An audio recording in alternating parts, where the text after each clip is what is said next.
Next up here on the ICAST New Fishing Gear Guide, we're joined again by Minnesota native and Bassmaster Elite Series pro Seth Feider, who's going to give us a sneak peek at a new gadget that's going to give anglers, I think, some added versatility on the water. Seth has the VMC crossover pliers and crossover rings there at his fingertips. Why don't you show us how the system is going to work? It seems pretty simple. Yeah, it's a super handy tool. This is the VMC crossover pliers. It's a tool used for putting O-rings onto plastic worms, stick worms, anything you want to whacky rig, Neko rig. It's going to save you a ton of baits, and it's a really easy system to use. I'll rig one up for you here, but you got the crossover pliers. You just pull them open to spread them.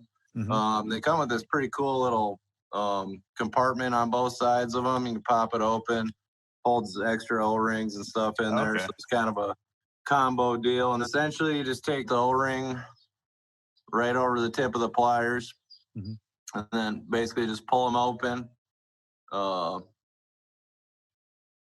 thread my worm in, tail side first, pull it. I'll set this one up for a whacky rig, pull it about to where you want it, and then slide it off the end of the pliers, open it up, and it's fastened on there. You didn't tear your worm up getting it on there right wherever you want it.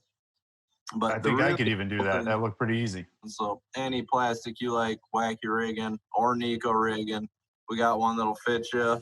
A nice easy pliers to put it on there, and it's going to save you a ton of baits. You're not going to be casting these off or Right. Stick worms are notorious for catching one fish and then lose your worm, and they're not cheap. You burn through a lot of stuff. Yeah. Set up like that, you're going to be able to catch 10, 12 fish on a stick worm.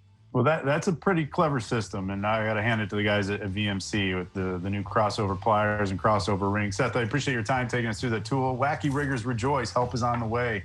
Seth, I appreciate your time. Good fishing to you. Yeah, thanks for having me.